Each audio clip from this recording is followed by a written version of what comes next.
उद्घोष अकेडमी के online platform पर आप सभी लोगों का स्वागत है। आज सीडीपी में एक आप लोगों को 30 क्वेश्चन का पीवाईक्यू जैसे ही सेट किया गया है। आइए देखते हैं।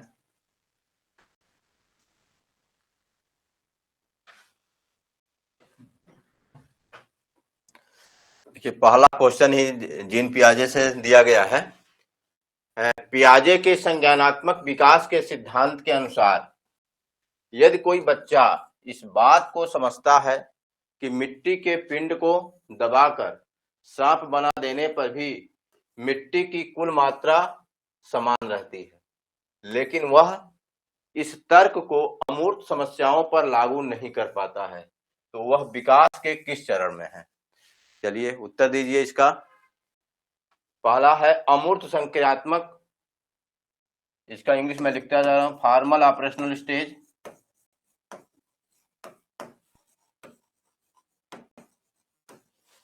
फॉर्मल ऑपरेशनल, ये कंक्रीट ऑपरेशनल है, कंक्रीट। और ये प्री ऑपरेशनल, और ये sensory motor stage, sensory motor stage. चलिए इसका उत्तर कीजिए।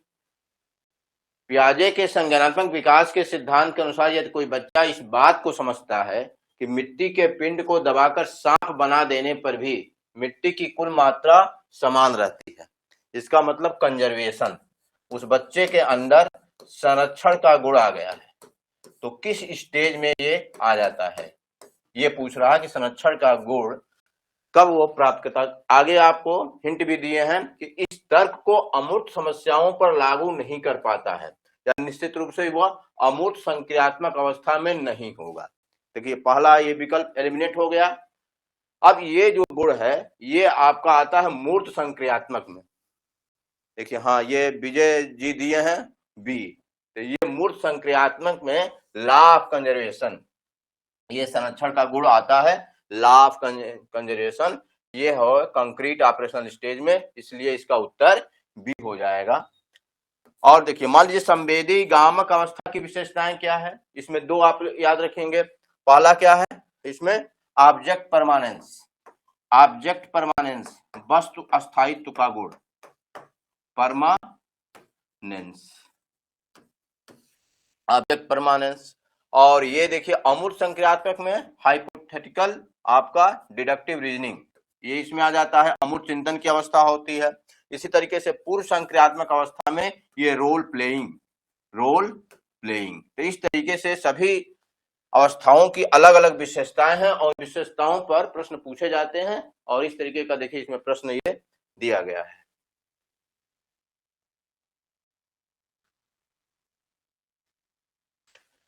देखिए वाइगात्स्की के सामाजिक सांस्कृतिक सिद्धांत के संदर्भ में आंतरिक वाक, इनर स्पीच, देखिए इनर स्पीच, इनर स्पीच के बारे में ये पूछे हैं कि इनर स्पीच जो है यह किस सेंस में, उसका क्या अर्थ होता है, संबंध में कौन सा कथन सही है। तो आप इसका उत्तर दे सकते हैं, यह बच्चों में आत्म केंद्रित व्यवहार का सूचक है जिसे समाप्त किया जाना चाहिए, अर्थात निगेटिव, नकारात्मक ये है।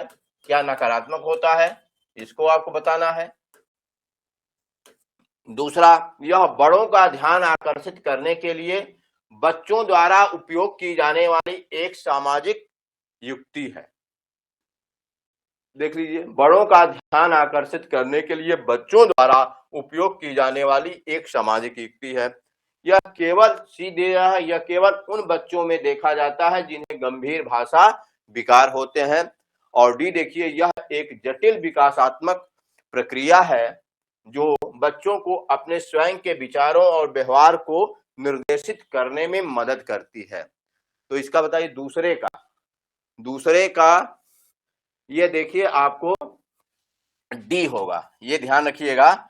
इसका उत्तर सेल्फ रेगुलेशन, इसमें एक शब्द आया है, स्वयं के विचारों और व्यवहारों को, देखिए स्वयं के विचारों और व्यवहारों को रेगुलेट करना, ये इनर स्पीच, और ये सकारात्मक होता है, ये सकारात्मक सेंस में आपका, तो इसका उत्तर डी होगा। इनर स्पीच जो है वह होगा आपका डी, सेल्फ रेगुलेट करने के लिए, स्वयं को निर्देशित करने के लिए बच्चा अपने आप से बात करने लगता है। इसी को प्राइवेट स्पीच भी कहा जाता है, प्राइवेट स्पीच, प्राइवेट स्पीच।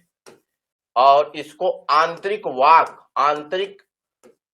आंतरिक वाक, देखिए ये लिखा ही गया हिंदी में, आंतरिक वाक, इनर स्पीच, प्राइवेट स्पीच। इस तरीके से भाषा का किस तरीके से विकास होता है और वह संज्ञानात्मक विकास में किस तरीके से योगदान देता है, उस पर वाइगॉत्स्की ने बताया। इसी में उन्होंने साइलेंस स्पीच भी बताया है, साइलेंस स्पीच।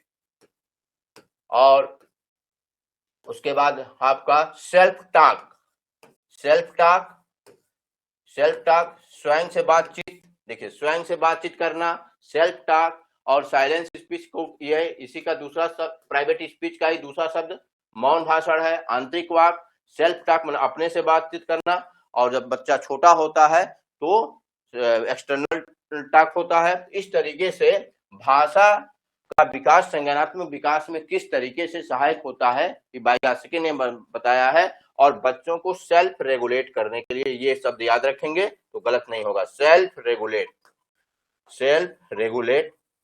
और एक और बता दें, सेल्फ रेगुलेशन, और इसका जो तुलना किया जाता है ईगोसेंट्रिक स्पीच से, ईगोसेंट्रिक स्पीच यह होता है आपका, जीन पियाजे ने दिया है, और ये निगेटिव सेंस में है, यह निगेटिव सेंस में है, जबकि इनका जो इनर स्पीच है वो पॉजिटिव सेंस में होता है।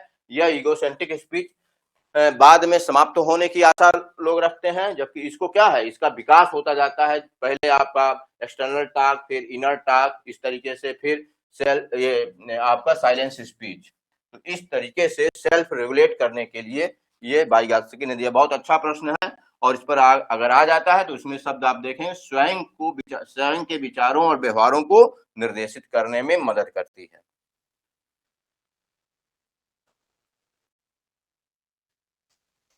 कोहलबर्ग के नैतिक विकास के सिद्धांत के अनुसार सहानुभूत और सामाजिक व्यवस्था बनाए रखने की मानसिकता किस स्तर की विशेषता है, इसको बताइए। तीसरे का तीसरा करके ऐसे उत्तर जैसे आप दे रहे हैं, आप लोग उस तरीके से उत्तर दीजिए कि इसका उत्तर क्या हो सकता है। ये कोहलबर्ग के नैतिक विकास के सिद्धांत के अनुसार सहानुभूत और सामाजिक व्यवस्था बनाए रखने की मानसिकता किस स्तर की विशेषता है, ये इसको बताइए। तीसरे का क्या उत्तर हो सकता है, देखिए ये आपका पूर्व पारंपरिक स्तर, उत्तर पारंपरिक स्तर, गैर पारंपरिक स्तर, पारंपरिक स्तर। इस तरीके से ये 4 दिया गया है, जिसमें आपको 3 मुख्य स्टेजेस जो बताया गया है आपको, pre conventional level, pre conventional level, और दूसरा है आपका ये पोस्ट कन्वेंशनल, पोस्ट कन्वेंशनल, और तीसरा आपका है कन्वेंशनल, कन्वेंशनल। और एक होता है जैसे ये पैरा कन्वेंशनल, इसमें एक शब्द दिया गया है पैरा कन्वेंशनल। तो कौन इसमें सही है, देखिए प्री कन्वेंशनल लेवल, कोहलबर्ग के मुख्य रूप से 3 लेवल बताए हैं, और 3 लेवल में हर लेवल में 2-2 स्तर बताए हैं। इस तरीके से कोहलबर्ग के नैतिक विकास में कुल 6 स्तर बताए गए हैं। तो इसका उत्तर क्या हो सकता है, कोहलबर्ग के नैतिक विकास के सिद्धांत के अनुसार सहानुभूत और सामाजिक व्यवस्था बनाए रखने की मानसिकता किस स्तर की विशेषता है। तो देखिए यह विशेषता है आपका पारंपरिक स्तर, और इसके लिए मैं बता रहा हूं जो सामाजिक की, जब समाज की बात करता है, सामाजिक मानदंड की बात करता है, वो है कन्वेंशनल लेवल। जो समाज की बात करता है, सामाजिक मानदंड के अनुसार जिसमें नैतिकता होती है, वो पारंपरिक स्तर होता है। अगर पूर्व पारंपरिक स्तर में क्या होता है, इसमें ये होता है कि दंड और आज्ञाकारिता, मतलब किसी की आज्ञा को पालन करने के लिए, बड़ों की आज्ञा को पालन करने के लिए, या बड़ों के द्वारा दिए गए दंड से बचने के लिए, ये होता है प्री कन्वेंशनल लेवल। और ये आपका उत्तर पोस्ट जो इसमें मॉरलिटी की बात, एकदम हाई लेवल की मॉरलिटी होती है, इसमें आपको सामाजिक मानदंड से ऊपर जो उनका व्यक्तिगत सोच है, अगर उनके अनुसार जो होगा वो होता है पोस्ट कन्वेंशन लेवल। जहां समाज की बात जब आएगी तो आप पारंपरिक स्तर को ही टिक करेंगे। इस तरीके से तीसरे का उत्तर डी होगा।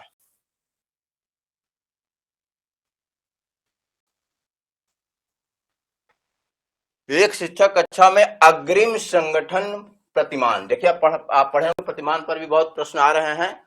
एडवांस ऑर्गेनाइजर मॉडल का उपयोग करता यह प्रतिमान मुख्य रूप से अधिगम के किस सिद्धांत पर आधारित है? तो ये बताइए इसका। हाँ, तीसरे का डी। अच्छा, अब ठीक है, बढ़िया, गुड। ये एक शिक्षक कक्षा में अग्रिम, इसको बताइए चौथे का उत्तर बताइए आप लोग कि एक अच्छा शिक्षक कक्षा में अग्रिम संगठन प्रतिमान एडवांस ऑर्गेनाइजर मॉडल, ये आप समझते होंगे किसने दिया? तो एडवांस ऑर्गेनाइजर मॉडल किसने दिया? तो ये चौथे का उत्तर आप बताएं। डेविड आशुबेल का सार्थक मौखिक अधिगम है, कि जेरोम ब्रूनर का अन्वेषण अधिगम, कि बीएफ स्किनर का क्रिया प्रसूत अनुबंधन, कि अल्बर्ट बंडूरा का सामाजिक अधिगम? इसमें क्या उत्तर होगा चौथे का बताइए। चौथे का उत्तर एक शिक्षक कक्षा में अग्रिम संगठक प्रतिमान एडवांस ऑर्गेनाइजर मॉडल। ये देखिए 1 2 3 मॉडल आप याद कर लेंगे, उसमें निश्चित रूप से ये एडवांस ऑर्गेनाइजर मॉडल यह दिए हैं डेविड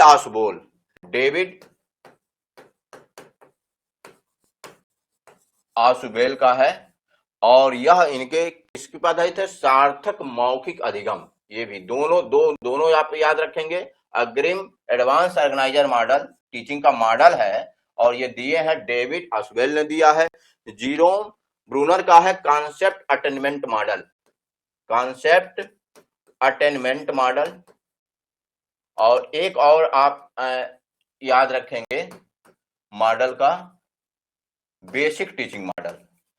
ये तीनों में से कोई ना कोई आ सकता है। बेसिक टीचिंग मॉडल यह दिए हैं ग्लेसर, और कॉन्सेप्ट अटेनमेंट मॉडल दिए हैं, यह दिए हैं जेरोम ब्रूनर, और डेविड आशुबेल का दिया है अग्रिम संगठक प्रतिमान। तो ये इसका उत्तर ए होगा। और सब आप बीएफ स्किनर क्रिया प्रसूत संबंधन, अल्बर्ट बंडूरा का सामाजिक अधिगम सिद्धांत, ये दोनों अलग अलग हैं, कोई इसमें टीचिंग का मॉडल नहीं है। यही 2 मॉडल जो है ये टीचिंग का मॉडल है, जिसमें डेविड आशुबेल ने ये दिया है, जेरोम ने दिया है कॉन्सेप्ट अटेनमेंट मॉडल, और एक मॉडल आप आए कि बुनियादी शिक्षण प्रतिमान दिए हैं ग्लेसर ने। तो इसको याद रखेंगे, निश्चित रूप से इसमें प्रश्न आपको मिल सकता है आगामी टीईटी के एग्जाम में। अब देखिए यह बहुत इंपॉर्टेंट, गैने के अधिगम पदानुक्रम के अनुसार सिद्धांत अधिगम के बाद तुरंत बाद आने वाला सर्वोच्च स्तर कौन सा है? इसको आप बताइए। हाँ, 5वां का बताइए, 5th का आंसर क्या होगा? ठीक, बहुत देखिए विजय जी तो पूरा बता रहे हैं, इसको आप बताइए। 5वें का गैने के अधिगम पदानुक्रम के अनुसार सिद्धांत अधिगम के तुरंत बाद आने वाला सर्वोच्च स्तर का कौन सा अधिगम है? तो यह जो है आपका 5वें का उत्तर आप बताएं। 5th का उत्तर क्या हो सकता है? देखिए इसमें क्या क्या दिए हैं, अवधारणा अधिगम, शाब्दिक साहचर्य अधिगम, समस्या अधिगम, नियम अधिगम।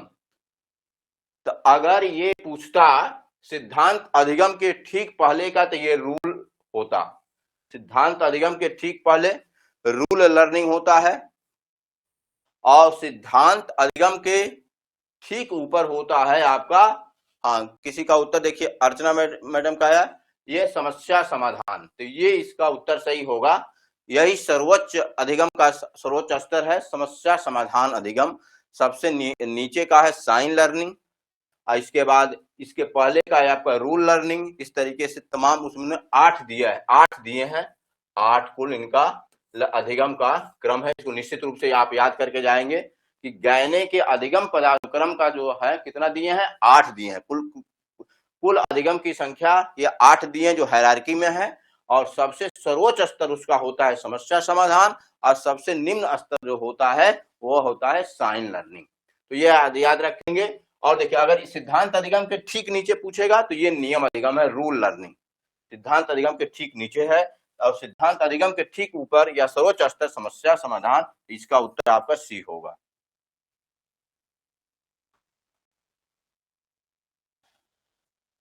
ठीक है, गिलफोर्ड के बुद्धि संरचना मॉडल, एसआई मॉडल गिलफोर्ड का है। अपसारी चिंतन डाइवर्जेंट थिंकिंग के किस आयाम के अंतर्गत वर्गीकृत किया गया है? अब देखिए, इन्होंने 3 बताए हैं, 3 उत्पाद, प्रोडक्ट और आपका ऑपरेशन, मतलब प्रक्रिया, संक्रिया, ऑपरेशन, संक्रिया, ऑपरेशन, और एक बताया है कंटेंट, यह विषय वस्तु। और कुल इस समय इनका सब प्रत्येक में हो गया है विषय वस्तु का कंटेंट, और कुल इस समय हो गया है मल्टीप्लाई करने पर 180। शुरुआत में 120 ही दिया गया था, अब ये हो गया संख्या में 180। तो इसमें जो आपका के अनुसार अपसारी चिंतन, चिंतन की बात की जा रही है, निश्चित ये संक्रिया का मतलब है, इसमें कन्वर्जेंट थिंकिंग, डाइवर्जेंट थिंकिंग सब कुछ बात की गई है। संक्रिया, संक्रिया उत्तर होगा, कई लोगों का आ भी रहा होगा 6 का, इसमें बी उत्तर होगा, 6 का बी, ये संक्रिया का है। और ये कॉन्टेक्स्ट इसमें कोई नहीं दिया, इनका जो आपका जो बुद्धि का ये एसआई मॉडल है वह उसमें केवल उत्पाद, देखिए उत्पाद है, संक्रिया है और विषय वस्तु, और इसके कुछ अंदर एलिमेंट होते हैं, सभी एलिमेंट को मल्टीप्लाई करने पर 180 आता है। ये गिलफोर्ड ने दिया है बुद्धि का संरचना मॉडल, जो जिसमें डाइवर्जेंट थिंकिंग आता है संक्रिया के अंतर्गत, डाइवर्जेंट थिंकिंग।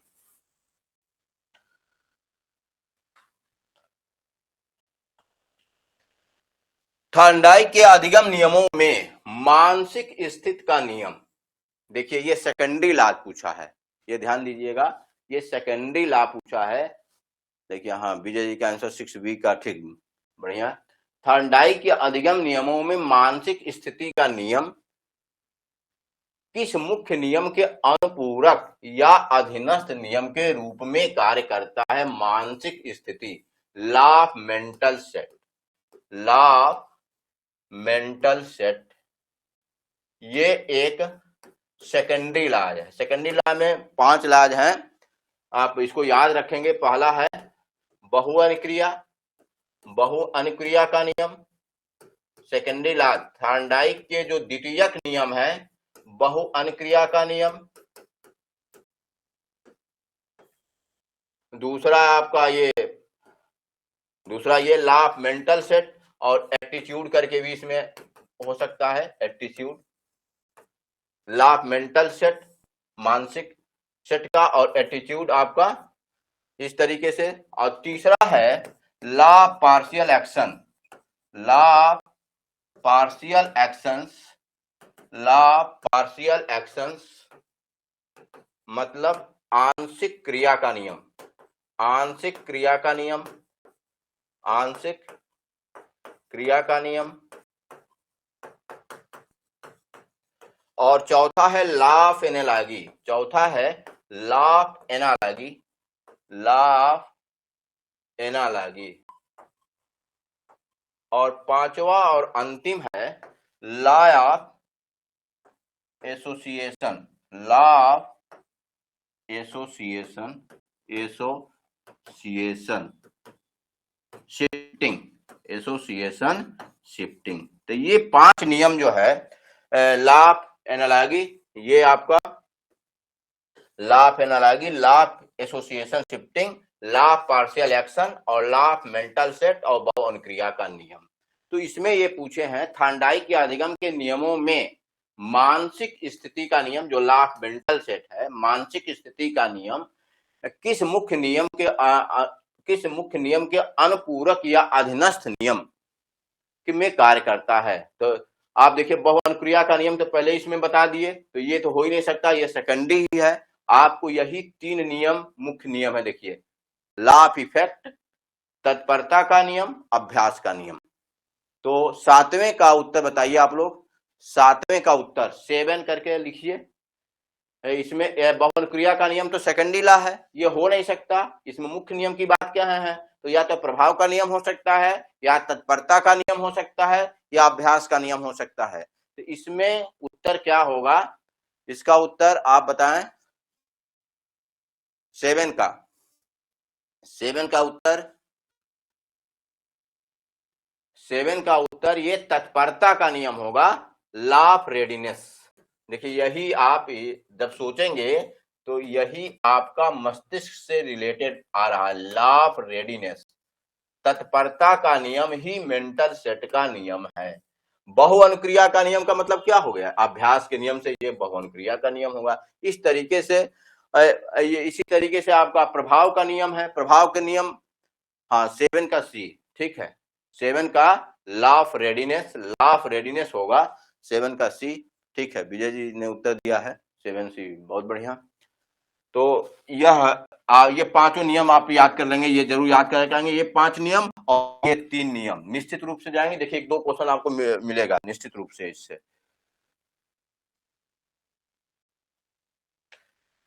एरिक्सन के मनोसामाजिक विकास, psycho social theory, Erik Erikson का है। ये फ्रायड के ये है, उसी के सिद्धांत के अनुसार किशोरों 12 से 18 वर्ष को किस मुख्य विकासात्मक संकट, देखिए ये भी अलग से पूछा जाता है, क्राइसिस, किस सिद्धांत का मुख्य क्राइसिस पर किसने ज्यादा बात किया है? क्राइसिस, संकट। हर विकास के स्तर पर विकासात्मक सिद्धांत ये भी है। और कुल ये 8 दिए हैं। कुल ये 8, मतलब इनका कुल 8 इन्होंने बताया है। 8 अवस्था में विकास बताया है, कुल 8 अवस्था। और यह एक ऐसा सिद्धांत है जो जन्म से लेकर मृत्यु तक का, जन्म से लेकर मृत्यु, पूरे लाइफ स्पैन, मृत्यु तक की बात इन्होंने 8 स्टेजेस में बात किया है। इसीलिए इसको लाइफ स्पैन थियरी भी कहा जाता है। Life span theory, life span theory इसको कहा जाता है। साइको सोशल, सामाजिक अधिगम का सिद्धांत, सामाजिक, देखिए ये साइको सोशल डेवलपमेंट का सिद्धांत साइको सोशल, जबकि सामाजिक अधिगम का सिद्धांत बंडूरा का है। और मनोसामाजिक विकास का सिद्धांत इरिक इरिक्सन का है, जिन्होंने कुल 8 स्टेजेस बताए हैं, 8 अवस्था, जिसमें इस तरीके से उसी में सबका एक एक क्राइसिस बताए हैं, वो संकट, और उसी संकट का समाधान जब हो जाता है तो उस तरीके से व्यक्तित्व का विकास होता है। तो ये विकासात्मक सिद्धांत है। विकासात्मक द्वंद्व का सामना करना पड़ता है, दिए हैं। देखिए, 12 से 18 वर्ष यानी किशोरावस्था में किस मांस, तो सबका अलग अलग है। अब इसमें कुछ हम आपको याद दिला रहे हैं। पहला जो इन्होंने बताया है, विश्वास बनाम अविश्वास। पहला अवस्था जो होता है, विश्वास बनाम अविश्वास,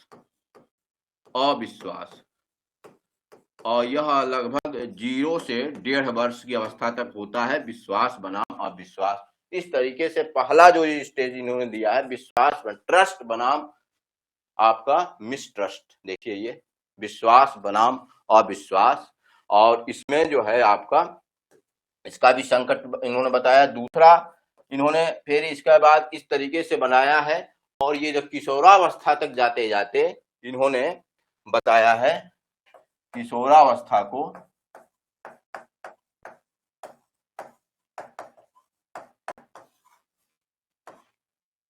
यह जो है, देखिए, मुख्य संकट द्वंद्व का सामना करना पड़ता है। तो किशोरा पहचान बनाम भूमिका, पहचान बनाम भूमिका, ये उत्तर 8वें का डी होगा। 8वें का डी, पहचान बनाम आपका आइडेंटिटी वर्सेस रोल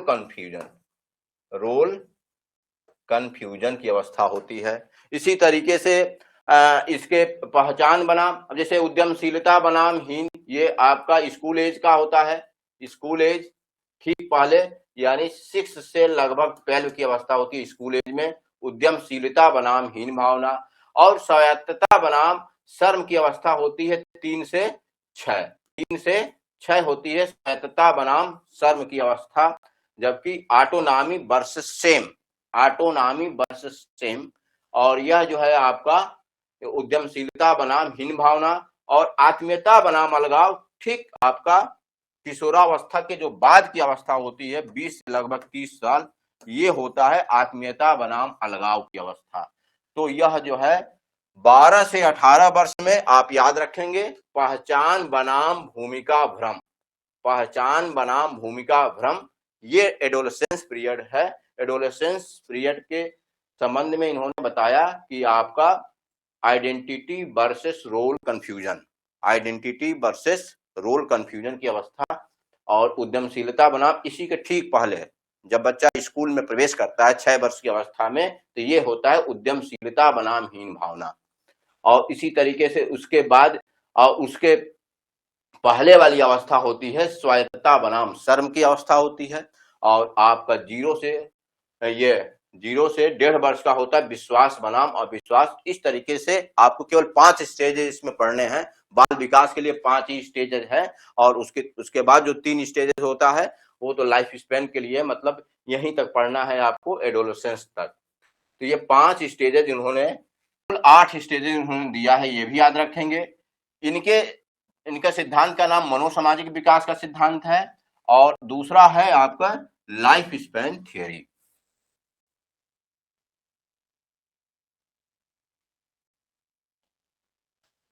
समावेशी शिक्षा के संदर्भ में universal design for learning, UDL, universal design for learning का मूल उद्देश्य क्या है, तो इसमें आप पढ़ेंगे तो एकदम उत्तर आप दे देंगे निश्चित रूप से। इसमें देखिए केवल मेधावी छात्रों के लिए उन्नत तकनीकी उपकरणों का उपयोग सुनिश्चित करना, बिल्कुल नहीं, यूनिवर्सल की बात की गई है तो यही हटा दीजिए। विद्यालय की समावेशी शिक्षा का मतलब ये होता है कि जो भी आपके दिव्यांग लोग भी हैं उनको मेन स्ट्रीम में शामिल करते हुए एक साथ शिक्षा देना और विद्यालय वातावरण को भी उसी तरीके से चेंज कर देना। समावेशी शिक्षा का मतलब ये होता है। तो इन दोनों से और यूनिवर्सल, इन दोनों के प्रकाश में इसका उत्तर आप दे सकते हैं। विद्यालय की भौतिक अवसंरचना को अंतर्राष्ट्रीय मानकों के अनुसार अपग्रेड करना, नहीं बिल्कुल नहीं ये है।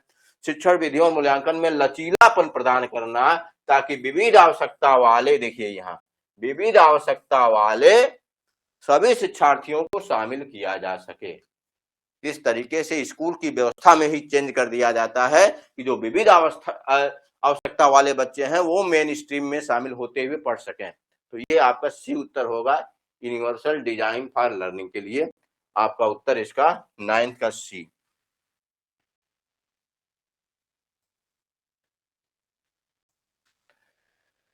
सतत एवं व्यापक मूल्यांकन के अंतर्गत रचनात्मक मूल्यांकन फॉर्मेटिव असेसमेंट के बारे में कौन सा कथन असत्य है, ये आप लोग बताएं। देखिए असत्य ये पूछा, ये ध्यान रखिएगा, असत्य।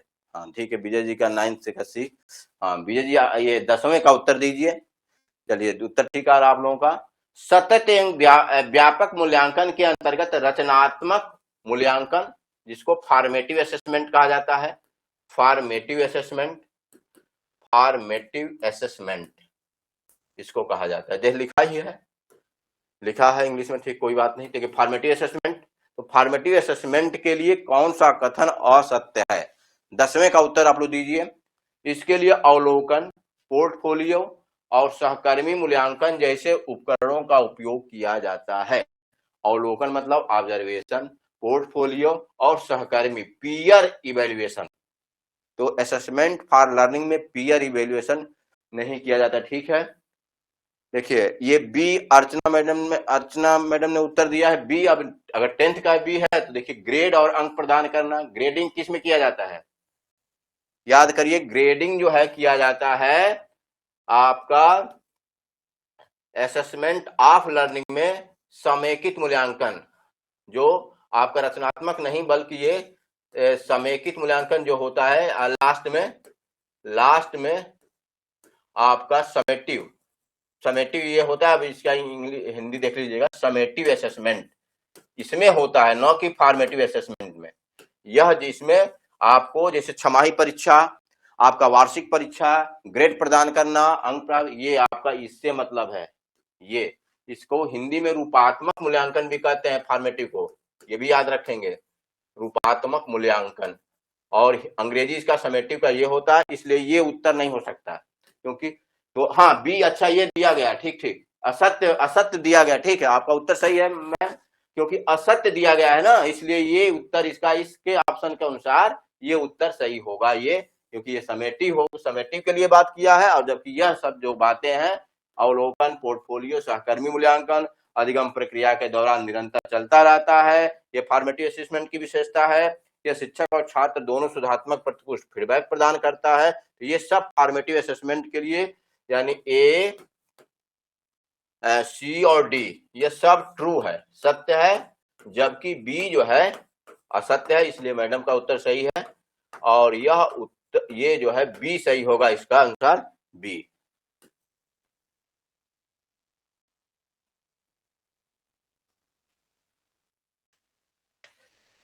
स्टर्नबर्ग के बुद्ध के त्रिघाती सिद्धांत, देखिए ये ट्राई आर्किक थियरी है। ट्राई आर्किक थियरी के अनुसार किस प्रकार का बुद्धि का उपयोग तब किया जाता है जब कोई व्यक्ति किसी नई और अपरिचित समस्या का सामना करने के लिए अपने पिछले अनुभवों को रचनात्मक रूप से जोड़ता है। यानी यह जो है पिछले अनुभव को, देखिए इसी में आपको छिपा हुआ है उत्तर इसका। देखिए 3 प्रकार की बुद्धि उन्होंने बताया। पहला आपका यह व्यवहारिक, प्रैक्टिकल, दूसरा इसमें रचनात्मक या अनुभवात्मक भी है, एक्सपेरियंशियल, भावात्मक और विश्लेषणात्मक। ये 3 प्रकार की बुद्धि उन्होंने बताया है, विश्लेषणात्मक। और इसमें जो पूछा गया उस शब्द को दे ही दिया गया है उत्तर। देखिए हाँ, अब 10 का बी, 11 का सी, हाँ अनुभवात्मक एवं रचनात्मक बुद्धि बिल्कुल सत्य है। और विजय जी ने उत्तर दिया है एक्सपेरियंशियल इंटेलिजेंस, ये आपका उत्तर इसका होगा। स्टर्नबर्ग का है बुद्धि का त्रिघाती सिद्धांत, इसको भी समझ जाइएगा कि त्रिघाती सिद्धांत। और ये जो है अनुभवात्मक या रचनात्मक बुद्धि, इसका इसके अनुसार इसका उत्तर होगा।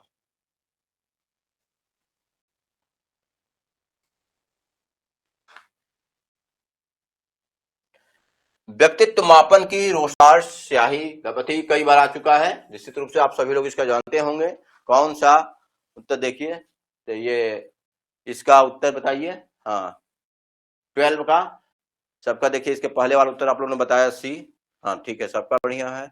ये 12 का व्यक्तित्व मापन की Rorschach ink blot test, Rorschach ink blot test के संबंध में कौन सा ये, तो ये कई बार आ चुका है। देखिए अर्चना मैडम का उत्तर एकदम बिल्कुल सही, आपका प्रोजेक्टिव मेथड, ये प्रोजेक्टिव मेथड इसका सही होगा बिल्कुल, इसमें कई बार आ चुका है।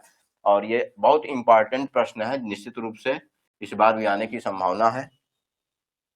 देखिए अब आ गया, कक्षा में एक बच्चा बार बार अक्षरों का उल्टा लिखता है, जैसे बी को डी या सा को वाज, और उसे पढ़ने में भी तीव्र कठिनाई हो रही थी। तो बहुत ज्यादा क्लू दिया है, निश्चित रूप से ये कई बार पूछा गया है।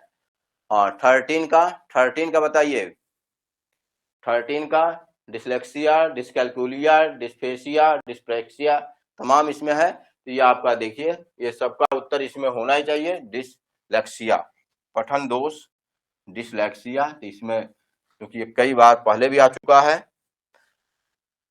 अब देखिए अधिगम के अंतर्दृष्टि सिद्धांत के प्रतिपादक कौन है, कोहलर ने सुल्तान नामक चिंपैंजी पे प्रयोग किए। कोहलर के अनुसार अंतर्दृष्टि अचानक उत्पन्न होती है जब प्राणी, अब देखिए इसमें हाँ 14 का उत्तर आप लोग दीजिए, ठीक है बढ़िया।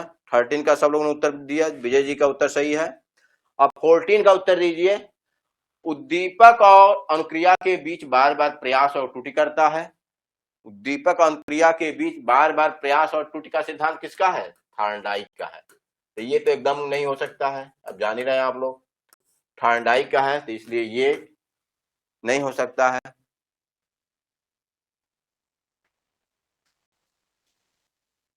अर्चना मैडम ने सी लिखा है, 14 का सी, बहुत बढ़िया। देखिए सबका उत्तर बिल्कुल सही है। समग्र परिस्थिति का अचानक प्रत्यक्षीकरण, ये जो है गेस्टाल्ट वादियों की विशेषता होती है, जो समग्रता में उसका और समग्रता, पहले समग्र परिस्थिति का अचानक प्रत्यक्षीकरण करते हैं, इसीलिए इसका एजुकेशन टीचिंग लर्निंग प्रोसेस में भी बहुत उपयोग है, क्योंकि जब तक हम समग्र चीज को एक बार दिखा नहीं लेंगे तब तक उसके एलिमेंट्स को बाद में उसको पढ़ाने में, मतलब from whole to part, from whole to part इसका टीचिंग मैगजीन होता है। फ्रॉम होल टू पार्ट मतलब पूर्ण से अंश की ओर, पूर्ण से अंश की ओर, वही चीज इसमें है। तो ये आप ध्यान रखेंगे। और सभी लोगों की तैयारी अच्छी चल रही है, सभी लोग इसको उत्तर को बता भी रहे हैं। अब इसके बाद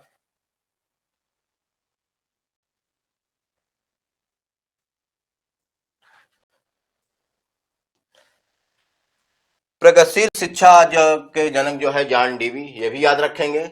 इसी तरीके से देखिए प्रश्न इसी तरीके से बनाया गया है कि एक ही प्रश्न में कई सूचनाओं को दिया गया है। देखिए आप ध्यान दे रहे होंगे तो ये इस तरीके का इसको सेट किया गया है।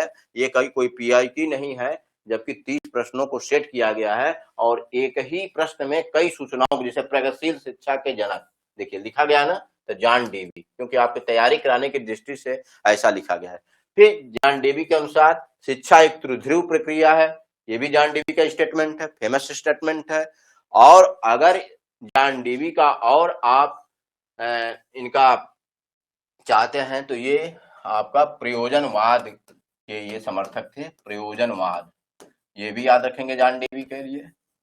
और डेमोक्रेसी एंड एजुकेशन इनके पुस्तक का नाम है, डेमोक्रेसी एंड एजुकेशन, ये भी इनके पुस्तक का नाम है। और स्कूल एंड सोसाइटी, ये भी इनके पुस्तक का नाम है, स्कूल एंड सोसाइटी। और इन्हीं के शिष्य थे किलपैट्रिक, जिन्होंने प्रोजेक्ट मेथड दिया है, जिन्होंने क्या दिया है, प्रोजेक्ट मेथड। ये सब याद रखेंगे, जॉन डीवी के प्रोजेक्ट मेथड विधि का जनक है ये किलपैट्रिक। तो इसमें त्रिध्रुव प्रक्रिया के लिए बताइए, समाज, पाठ्यपुस्तक, शिक्षार्थी और शिक्षक, इसमें से कौन नहीं है? इसका उत्तर 15 का आपका, तो इसमें देखिए पाठ्यक्रम ये है, शिक्षार्थी और शिक्षक है। पाठ्यपुस्तक में ही पाठ्यक्रम ये आ जाता है, इसलिए इसका उत्तर बी होगा, पाठ्यपुस्तक। देखिए पाठ्यक्रम है इस तरीके से उन्होंने बताया, शिक्षक, शिक्षार्थी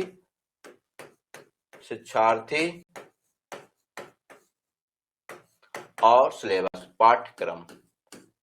तो ये त्रिध्रुव प्रक्रिया जो है, तो ये आपका उत्तर सही होगा, आपका बी।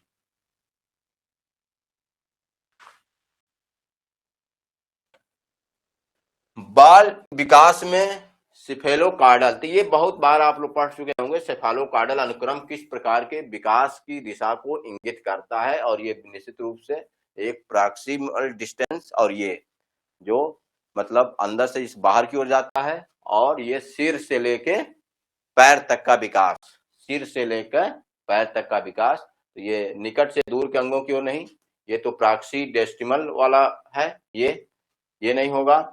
जटिल और सरल गामक कौशल की ओर, सिर से पैर की ओर, सिर से पैर की ओर। सब लोग देखे, सब लोगों का उत्तर आ ही रहा होगा। 16 का सेफालोकार्डल अनुक्रम किस प्रकार के विकास को दिशा को इंगित करता है, तो ये सिर से पैर की ओर, सिर से पैर की ओर, ठीक, हाँ ठीक है। 16 का सी, हाँ अर्चना मैडम, विजय जी, सबका उत्तर बिल्कुल सही है, ठीक है।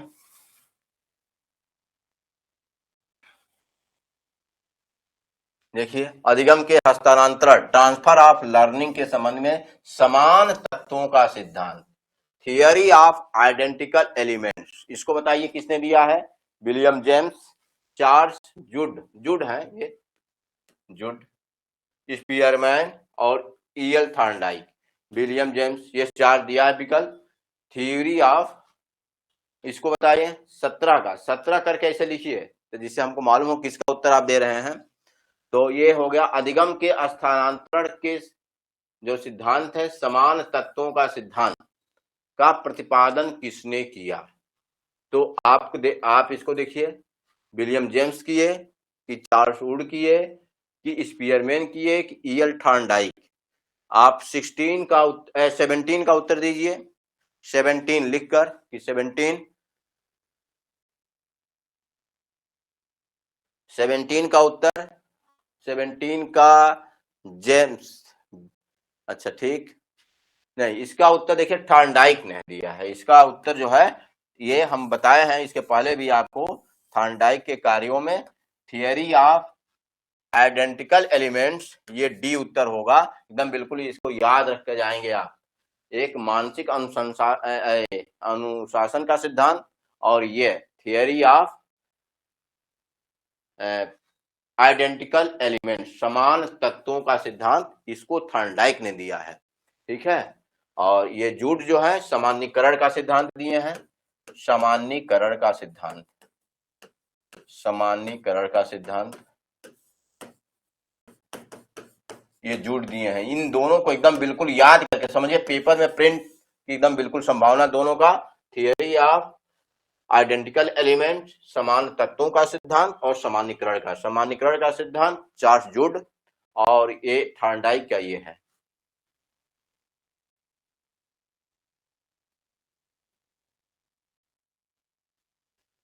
अब देखिए स्मृति के प्रक्रियाओं का सही तार्किक और क्रमिक अनुक्रम क्या है। तो इसको आप देखेंगे समझ में आ जाएगा कि स्मृति की प्रक्रियाओं का सही, तो आपका देखिए ये है आपका इनकोडिंग, स्टोरेज और रिट्राइवल, पुनरुद्धार। तो ये जो शब्द दिया गया है इसको याद रखेंगे, कूट संकेतन, फिर भंडारण, फिर उसके बाद फिर इसको बताना। माने पहले आप देखेंगे, फिर अंदर इसको आप स्टोर करेंगे, फिर तब स्मृति के ये सब है। ठीक है, ये सी, ठीक है, ये 18 का सी। देखिए मैस्लो भी आ गए, गैने भी आ गए। देखिए अब इसमें मैस्लो की आवश्यकता पदानुक्रम सिद्धांत के अनुसार उच्चतम स्तर की आवश्यकता कौन सी है। फिर देखिए इसमें आपको हिंट दिया जा रहा है, प्राप्त करने का प्रयास, जिसमें व्यक्ति आपका कुछ देखिए इसमें छूट गया है, कुछ होगा, लेकिन ये उच्चतम स्तर का आपको बताना है। उच्चतम स्तर 19 का बताइए, 19 का करके लिखिए। 19 अर्चना मैडम लिख रही है ए, इसका लिख रहे हैं, किसका लिख रहे हैं ये, आत्मसम्मान की आवश्यकता, सुरक्षा की आवश्यकता, आत्मसिद्धि की आवश्यकता, संबद्धता और प्रेम की आवश्यकता। तो इसका उत्तर जो है आपका आत्मसिद्धि की आवश्यकता, ये याद रखेंगे। कई बार देखिए यह गलत हो रहा है आप लोगों से, देखिए इसको मैं बता रहा हूं और क्यों।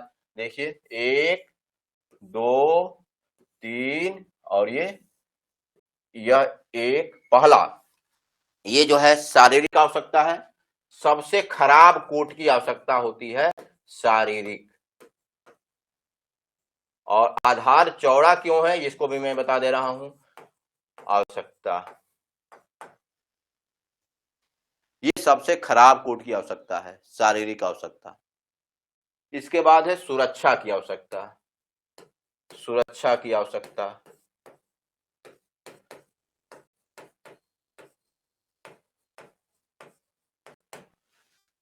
इसके बाद है आपका सोशल नीड्स, मतलब आपका प्रेम, यही प्रेम और आपका स्नेह की आवश्यकता, ये है। और यहाँ आत्मसम्मान होता है, देखिए यहाँ 5वें क्रम पे आत्मसम्मान की आवश्यकता होती है। और छठवां जो है ये सेल्फ एक्चुअलाइजेशन, आत्मसिद्धि, यह सबसे उच्च कोट की आत्मसिद्धि, आत्मसिद्धि। ये इसको अंग्रेजी में सेल्फ स्टीम कहते हैं, सेल्फ स्टीम, और इसको कहते हैं सेल्फ एक्चुअलाइजेशन, सेल्फ एक्चुअलाइजेशन। और इसी स्तर में जो जो ऊपर बढ़ता जाता है इसका संतुष्टि स्तर घटता जाता है। आधार सबसे चौड़ा है, यानी यहाँ पे संतुष्टि सबसे ज्यादा मिलती है, देखिए 80%। इस तरीके से यहाँ पर 65%, ये यहाँ 50%, यहाँ पे 30% या 20%, यहाँ पे 10%, इस तरीके से। इसीलिए आधार इसमें चौड़ा होता है, ये पिरामिड के रूप में बनता है।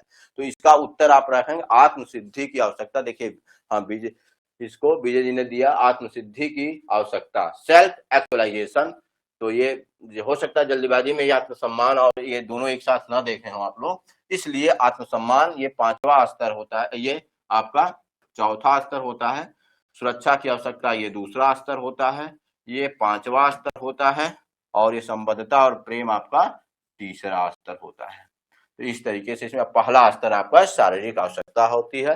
तो ये आपको एकदम हेरारिकल मैस्लो की आवश्यकता पदानुक्रम सिद्धांत, और इसके पहले आपका गैने भी आया था, जिसमें 8 आपकी गैने ने 8 लर्निंग बताए थे, इसी तरीके से उनका भी एक सिद्धांत है। और ये मैस्लो का है, ये मानवतावादी विचारधारा से संबंधित है, जिसमें कार्ल रोजर्स है, उस तरीके से ये मैस्लो मानवतावादी।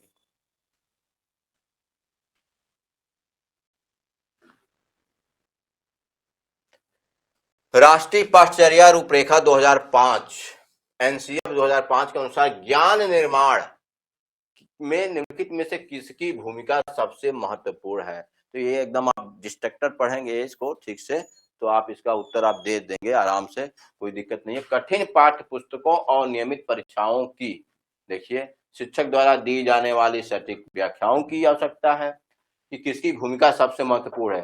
कक्षा में कड़े अनुशासन और पुरस्कार दंड की, शिक्षार्थी के सक्रिय अनुभव और पूर्व ज्ञान की। तो इसमें आपको जब जीन पियाजे या जाइगात्स्की बताया जाता है, तो देखिए इसमें हाँ अधिकांश सब लोगों का उत्तर इसी तरीके का डिस्ट्रक्टर ही बनाया गया है कि सभी लोगों का उत्तर इसमें सही है। अर्चना मैडम का भी, रमेश मणि त्रिपाठी जी का भी सही है, और विजय जी का भी सही है। शिक्षार्थी के सक्रिय अनुभव और सक्रियता और पूर्व ज्ञान की, तो ये आपका उत्तर बिल्कुल एकदम सही है। राष्ट्रीय पाठ्यचर्या रूपरेखा एनसीएफ 2005 के अनुसार ज्ञान निर्माण में निम्नलिखित में से किसकी भूमिका सबसे महत्वपूर्ण है? शिक्षार्थी के सक्रिय अनुभव और पूर्व ज्ञान की।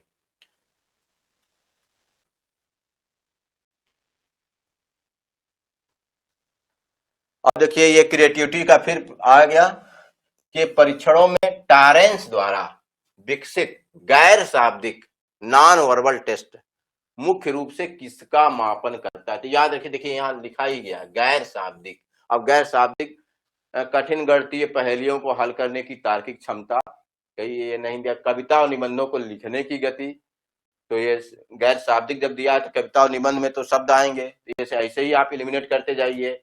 ये मैथ की बात कर रहा, चित्र पूर्ण करना, देखिए चित्र पूर्ण करना, आकृतियों का विस्तार करना और रेखा चित्रों द्वारा मौलिक विचार व्यक्त करना। देखिए मौलिक शब्द भी इसमें आ गया है, तो ये इसको भी आपको पकड़ने में आसानी रहेगा, मौलिकता इसमें रहता है।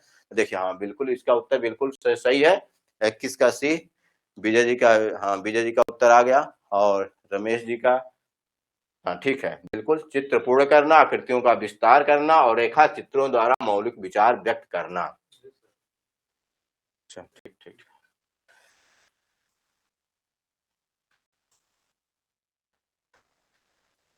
अच्छा देखिए ये प्रश्न बहुत इंपॉर्टेंट है और हमको विश्वास है कि जरूर प्रिंट होगा आपके पेपर में, आगामी पेपर में। ब्लूम के संशोधित संज्ञानात्मक डोमेन के वर्गीकरण के अनुसार निम्नलिखित में से, क्योंकि जब ब्लूम दिए थे तो उस समय ये बात नहीं था, और ये 2001 में संशोधन होकर इसका उच्चतम स्तर संशोधित हुआ है। तो इसका उत्तर दीजिए आप लोग, इसका ब्लूम के संशोधित संज्ञानात्मक डोमेन के वर्गीकरण के अनुसार निम्नलिखित में से कौन सा विकल्प संज्ञानात्मक प्रक्रिया का उच्चतम स्तर है? कॉग्निटिव डोमेन की बात कर रहा है, कॉग्निटिव डोमेन की।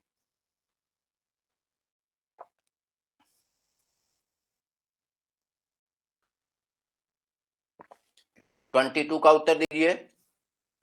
सृजन करना, विश्लेषण करना, लागू करना, मूल्यांकन करना। जबकि जब ब्लूम दिए थे तो वास्तव में वो उस संशोधित, इसीलिए संशोधित की बात, इसमें संशोधन की बात किया। देखिए संशोधित संज्ञानात्मक विकास 2001 में संशोधन भी हुआ, ये भी मैं लिखा हूं। चलिए 22 का बी विश्लेषण आ गया विजय जी का उत्तर, और रमेश जी का आया डी मूल्यांकन करना।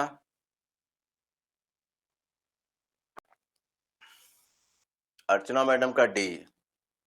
नहीं, देखिए इसमें संशोधन हुआ है, पहले मूल्यांकन था 2001 के पहले मूल्यांकन था, जो संशोधन होके आपका सृजन करना, ये ऊपर सबसे चला गया है।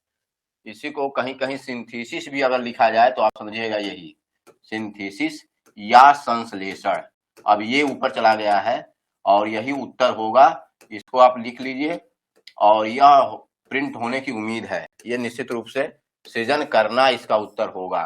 पहले इवैल्यूएशन था 2001 के पहले यही था उच्चतम स्तर, इवैल्यूएशन बाद में ये जो एजुकेशनिस्ट बैठे तो ये सब निश्चित हुआ, उसको बदला गया, सृजन करना इसका 22 का ए उत्तर होगा, 22 का ए, इसको याद रखेंगे, सृजन करना। अब जो है तो ये जो है आपका कॉग्निटिव डोमेन की बात कर रहा है, कॉग्निटिव डोमेन, कॉग्निटिव डोमेन कितने डोमेन होते हैं, टीचिंग के कितने डोमेन होते हैं, 3, एक कॉग्निटिव हो गया, दूसरा होता है एफेक्टिव डोमेन, एफेक्टिव डोमेन, और तीसरा होता है आपका साइकोमोटर, साइकोमोटर डोमेन। तो 3 डोमेन होते हैं, सबका उच्चतम स्तर, सबका अलग अलग एलिमेंट है, सबका उच्चतम स्तर होता है। जैसे कॉग्निटिव डोमेन का आपका क्रिएटिव हो गया, इसका आपका कैरेक्टराइजेशन लास्ट उच्चतम स्तर होता है। उच्चतम स्तर इसका क्या होता है, चरित्र निर्माण, चरित्र में आ जाता है वो, स्वभाव, चरित्र, स्वभाव।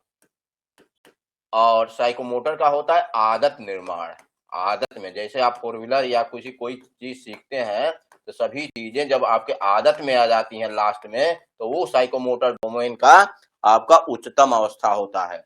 और इफेक्टिव डोमेन, जैसे कविता पढ़ते हैं जो वो आपके चरित्र का पार्ट, जो उसमें आपका मतलब आपके समझे कि इसे इफेक्टिव डोमेन का मतलब क्या हुआ, दिल प्रभावित होता है, और इसका मतलब आपका दिमाग प्रभावित होता है, और ये क्या होता है आपका हाथ पैर, आपका ये मूवमेंट होता है।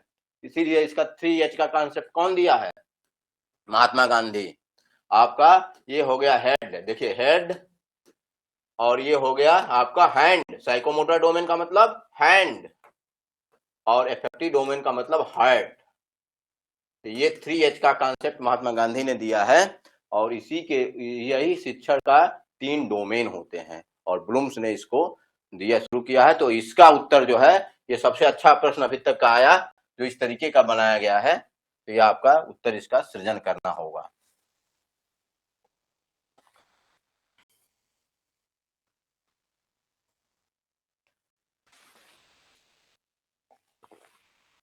और इसको कैलकुलेट करिए, पहले कैलकुलेट करके आप निकालिए। इसका मेंटल एज दिया है 12 वर्ष, और टर्मन के अनुसार उसे किस श्रेणी के अंतर्गत वर्गीकृत किया जाएगा ये भी बताइए। और वास्तविक आय जो है आपका 10 वर्ष है, इसको कैलकुलेट करिए।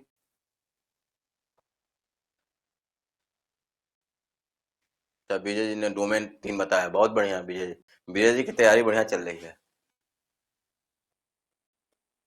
इसका हम बताइए, पहले आप कैलकुलेट करेंगे, आईक्यू निकालेंगे, आईक्यू निकालने के बाद हम देखेंगे कि लड़का मंद बुद्धि का होगा कि गिफ्टेड होगा कि प्रखर। देखिए अब इसमें भी 2 प्रकार का दे दिया, देखिए यहाँ पर आपको दिक्कत होगी थोड़ा सा, मंद बुद्धि आप तुरंत हटा देंगे, समान बुद्धि आप लोग जान ही रहे हैं 90 to 110, और प्रतिभाशाली 130 से ऊपर होता है, ये याद रखेंगे, 130 से अधिक अगर आईक्यू आता है तो प्रतिभाशाली, गिफ्टेड। और ये जो है आपका 120 से 130 के मतलब 130 से कम आएगा तो उसको देखिएगा इसमें कितना आ रहा है बताइए। इसका किस श्रेणी के अंतर्गत, पहले आईक्यू कितना आया ये उत्तर दीजिए। आईक्यू बराबर क्या होता है, मेंटल एज बटा क्रोनॉनिकल एज इंटू 100, मतलब आपके तो इसमें दिया है देखिए मेंटल एज 12/10 गुणे 100, तो 10 10 में आप देखिए 120, यानी इसका मतलब वो प्रखर यह श्रेष्ठ बुद्धि का है। ये सी। हाँ, अर्चना मैडम का उत्तर आ गया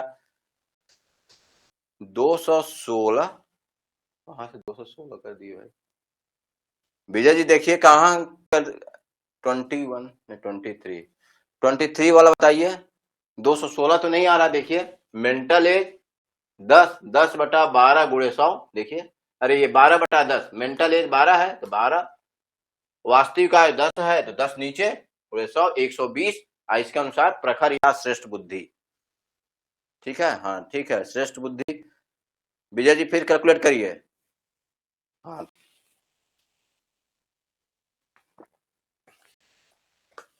चलिए ठीक है, तो ये याद रखेंगे, इससे तो एक क्वेश्चन जरूर फिक्स है। अब देखिए संवेगात्मक बुद्धि के क्षेत्र में डेनियल गोलमैन द्वारा प्रतिपादित, देखिए ये थोड़ा अनइम्पॉर्टेंट आया है, इसमें से कौन सा तत्व शामिल नहीं है संवेगात्मक। अच्छा इसको भी आप देख सकते हैं। देखिए इमोशनल इंटेलिजेंस के क्षेत्र में डेनियल गोलमैन द्वारा, अगर मान लीजिए नहीं भी पढ़े हो तो डिस्ट्रक्टर ही इस तरीके का बनाया गया है। जैसे दमन की बात, देखिए यहाँ निगेटिव की बात किया है, तो यही उत्तर इसका सही होगा। कौन नहीं है, तो देखिए ये असहानुभूति या प्रानुभूति हो नहीं सकता, ये आपका उत्तर ए होगा। सबका उत्तर इसमें आना चाहिए। संवेगात्मक बुद्धि के क्षेत्र में डेनियल गोलमैन द्वारा प्रतिपादित मॉडल में लिखित में से कौन सा तत्व शामिल नहीं है, तो वो है संवेगात्मक दमन, इमोशनल सप्रेशन, इसमें शामिल नहीं है।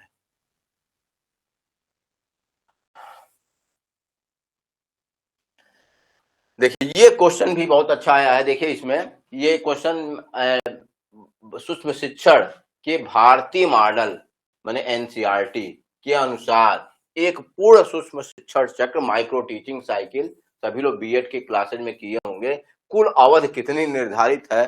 तो अब देखिए, हाँ देखिए इसमें अर्चना मैडम का उत्तर आ गया सी। ठीक है, देखिए अर्चना मैडम का उत्तर सी है। इसके बाद देखिए इसमें आसान है, बहुत आसान है इसमें। देखिए सबका 6 होता है, 6 इंटू आपका एक का 12 होता है इसमें, तो ये जो है आपका 6 इंटू 4 प्लस 12 इजकल टू 36। और यह 12 जो है रीप्लान का होता है, रीप्लान का। रीप्लान के बाद रीटीच, उसके बाद फीडबैक, और इसके बाद ये आपका टीच, फीडबैक, और इसमें भी री लगा दीजिए। तो ये देखिए टीच का 6 मिनट, फीडबैक का फिर 6 मिनट, फिर रीप्लान का 12 मिनट, और फिर रीटीच का 6 मिनट, और फिर री फीडबैक का आपको 6 मिनट। तो ये जोड़ेंगे तो देखिए 36 मिनट आएगा। ये आपका इंडियन कंटेस्ट में ये माइक्रो टीचिंग को इस तरीके से, जिसको कहा ही जाता है माइक्रो टीचिंग के डिफिनीशन में है कि स्केल डाउन टीचिंग। किसमें टीचिंग स्किल, सभी टीचिंग स्किल को समाहित नहीं किया जाता, इसमें एक आध टीचिंग स्किल पे और टाइम कम दिया जाता है। तो ये पूरा आपको इसमें दो ये चक्र चलता है, उसी को पूछा माइक्रो टीचिंग साइकिल। तो ये आपका 6-6 मिनट इस तरीके से जोड़ेंगे तो ये 36 आएगा। ये आपका माइक्रो टीचिंग साइकिल होता है, तो ये याद रखेंगे 36 मिनट। देखिए ये हमेशा देखिए प्लेटो फिर आ गया, अधिगम के प्लेटो इन लर्निंग को सर्वोत्तम रूप से परिभाषित करता है। वह अवधि जब अधिगम की दर लगातार बढ़ती जाती है, वहां तो रुकावट होता है ना, तो बढ़ने की बातें नहीं है, इसलिए ये नहीं होगा। वह अवधि जब अधिगम की प्रक्रिया में कोई दृश्य उन्नति या सुधार नहीं होता है। देखिए फिर इसको फिर और आगे पढ़िए। यह स्थिति जहां थकान के कारण शिक्षार्थी सब कुछ भूल जाते, ये बात नहीं है इसमें। वह वक्र जो शून्य अधिगम को दर्शाता है, जहां कभी कोई प्रयास नहीं किया गया है, तो इसका मतलब कोई सुधार नहीं होता है, आपका बी उत्तर होगा। ये प्लेटो का जो लर्निंग प्लेटो का कंसेप्ट है वो बी में है। यह जो है वहां इस तरीके से बनता है, और वहां जो है आपका ऐसे कांस्टेंट हो जाता है। इसको कहते हैं प्लेटो इन लर्निंग।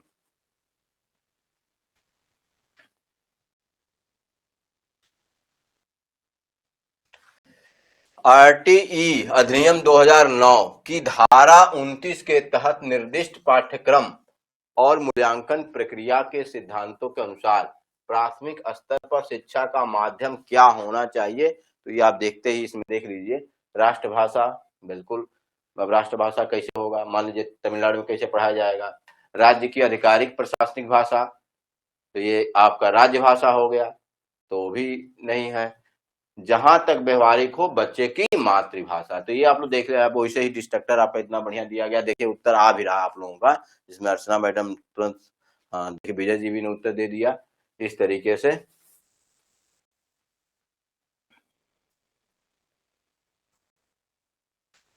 कक्षा कक्ष प्रबंधन डोमिनो प्रभाव, डोमिनो इफेक्ट से क्या तात्पर्य है? परीक्षा के दौरान छात्रों द्वारा एक दूसरे की उत्तर पुस्तिकाओं की नकल करना नहीं, शिक्षक द्वारा एक छात्र के दुर्व्यवहार या अनुशासनहीनता को अनदेखा करने पर पूरी कक्षा में व्यवधान और अव्यवस्था का फैल जाना, ये है इसका। देखिए अगर ये इसी को कहते हैं डोमिनो इफेक्ट।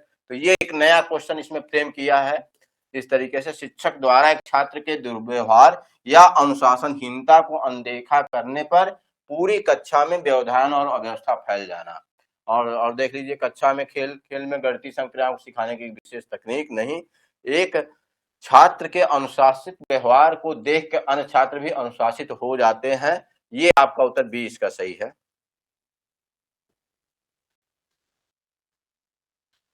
कौन सा अभिप्रेरणा का एक मनोविश्लेषणात्मक, देखिए साइको एनालिटिक थियरी, जो मानव व्यवहार को अचेतन इच्छाओं और मूल प्रवृत्तियों द्वारा संचालित मानता है। तो देखिए ये आपका एकदम बिल्कुल सही ये होगा आपका सिगमंड फ्रायड का है, और इसमें दो मूल प्रवृत्ति बताए थे, एक लाइफ जीवन का बताया था, एक मृत्यु का बताए थे। और इसको देख लीजिएगा, पढ़ लीजिएगा, ये यह जो है, और 14 मूल प्रवृत्तियों का सिद्धांत इनका नहीं है, मैकडोनल्ड का है। और ये आपका क्योंकि साइको, देखिए इसमें कई तरीके का मिलाया गया पढ़ने के, psycho analysis theory, psycho analytic theory किसका है? फ्रायड का है। मानव व्यवहार को अचेतन इच्छाओं पर उन्होंने काम किया है, उन्होंने ही ईड, ईगो और सुपर ईगो ये बताए थे एक बार। इसको निश्चित रूप से फ्रायड को पढ़ के जाइएगा। और 5 इनका स्टेजेस है फ्रायड का, उसको आपको पढ़ कर जाना है। 5 स्टेजेस, विकासात्मक सिद्धांत में 5 स्टेजेस इन्होंने दिया है। और इसका यहाँ उत्तर आपका 29 का वही सिगमंड फ्रायड का मूल प्रवृत्ति का सिद्धांत।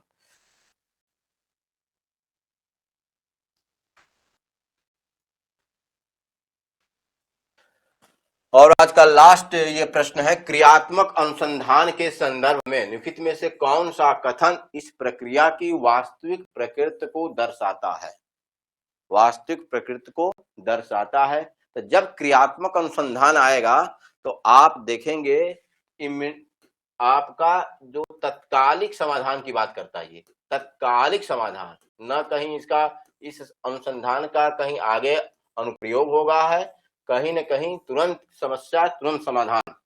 ये आप याद कर लेंगे इस कॉन्सेप्ट में, तुरंत समस्या का तुरंत समाधान, तुरंत समाधान, ये आपका तत्कालिक समाधान। ये आप जहां ये शब्द आप देखें उसी को आप उत्तर लगाइए।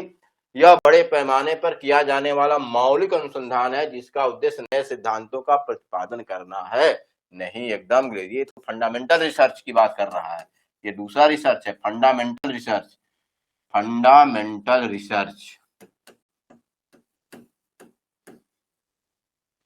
दूसरा है, इसका उद्देश्य प्राप्त निष्कर्षों को पूरे देश के सभी विद्यालयों पर व्यापक रूप से, बिल्कुल नहीं, यह एकदम बिल्कुल नहीं होता है।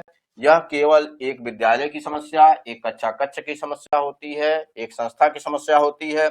यह केवल शिक्षाविदों और विद्यालय के प्रोफेसर द्वारा प्रयोगशालाओं में किया जाता है। नहीं, यह किसी शिक्षक, देखिए, या विद्यालय स्तर के व्यवसायी द्वारा अपनी स्वयं की शैक्षिक समस्याओं के तत्कालिक, देखिए तत्कालिक शब्द आया, समाधान और सुधार के लिए किया जाने वाला अनुसंधान है। इसलिए इसका उत्तर सभी लोगों ने डी दिया भी है, तो ये उत्तर आपका 30 का डी।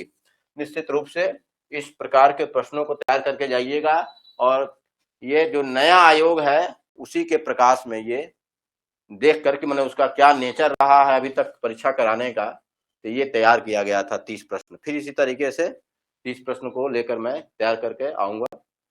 तो थैंक यू वेरी मच, तैयारी करते रहिए।